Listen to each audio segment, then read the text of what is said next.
This is the story of a loving wife, story by Noel Haynes II.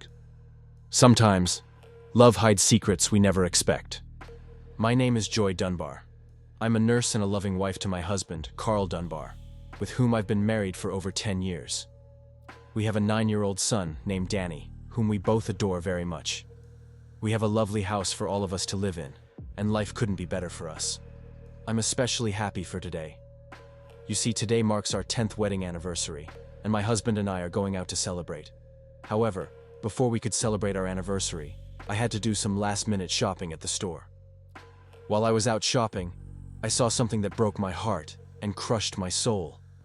On the sidewalk, my husband, Carl, was kissing a beautiful young woman who was even younger than I am. I couldn't believe it. My own husband was cheating on me on our anniversary. I even heard Carl say that once he and I got divorced, she'd become Danny's new mother. I knew that I couldn't let that whore take my family away from me. As soon as Carl left, I went over to confront the woman that he was with. The woman introduced herself as Dana, a massage therapist, who gave my husband wonderful massages on a weekly basis, and I told her who I was. Dana was very nervous when she found out that I was Carl's wife. I told her that the two of us needed to talk to each other in private. A few hours later, I was feeling much happier than I did this morning. I told Carl that I wanted to stay at home so that I could make us a special anniversary dinner, and he agreed to it. I decided to make Carl's favorite meal, smoked steak with mashed potatoes. I knew that he was going to love it. When Carl got home, I poured him a glass of red wine to go with his dinner. He was very content with his meal. While we were eating, I asked Carl how his day went. "How was your day, honey?" "It was great, Joy." "How was yours?" "It was very interesting, Carl." "How so, Joy?" "While I was out shopping, I met a fascinating woman named Dana."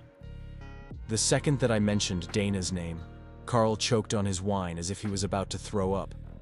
Now that I knew about my husband's affair, I decided to have a little fun with Carl. "Is something wrong, honey?" "No, I'm fine." "You said that you met a woman named Dana?" "Yes, I did. She told me everything, about your affair, about how you two have been sleeping together in our bed, behind my back." "Calm down, honey! Let's talk about this." "Yes, let's talk. Let's talk about the fact that you cheated on me after I stood by you all of these years. On our anniversary, no less. I was weak, Joy. I couldn't help myself around Dana. I just gave in. Please forgive me." "There's nothing to forgive, Carl. Besides, I already got my revenge on you and that whore." My husband looked confused and worried about what I just said. He was very concerned, and I enjoyed every minute of it. "What do you mean, Joy?" As I continued drinking my wine, I decided to come clean and tell my husband the horrible truth about what I did to his girlfriend. "A few hours ago, I killed Dana all by myself." Carl was shocked. He looked at me in disbelief while I sipped my wine in pleasure at what I'd done. "You did what?" "I killed Dana, Carl." Did I stutter? "You killed Dana?" "Yes, she's gone, and good riddance to her." "How? How did you kill Dana?" "Since I'm a nurse, I used a syringe to drug Dana, then I put her in my car without anyone noticing me. After that, I drove her to our house where I chopped her up into small pieces with the axe that you keep in our backyard. Then, I put some of her body parts into the steak that we ate for our anniversary dinner tonight.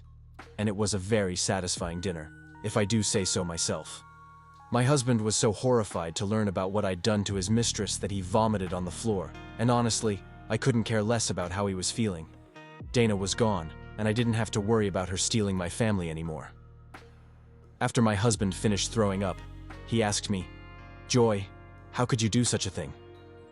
I picked up my knife from the table, and with that knife in my hand, I got up from my chair, and I slowly walked over to Carl, holding the knife up to his throat.